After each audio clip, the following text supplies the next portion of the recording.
कोलकातामध्ये डॉक्टरवर झालेला बलात्कार विसरून आता मात्र आपण स्वातंत्र्य दिन साजरा करायचा ना. तिच्या संपूर्ण शरीरावर मारहाणीच्या खुणा होत्या. एक डॉक्टर तिच्या कामाच्या ठिकाणी सुद्धा सुरक्षित नाही ना. एक भक्त मंदिराच्या पुजाऱ्यापासून सुरक्षित नाही ना. इतक्या लवकर विसरलात काय घडलं होतं ठाण्यात?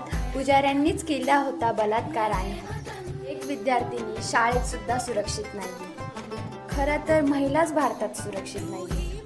डॉक्टर एवढ्या रात्री सेमिनार हॉलमध्ये काय करत होती? तिने शॉर्ट्स घालून रेप करायला प्रवृत्त केले. ती मित्रासोबत बाहेर गेलीच कशाला?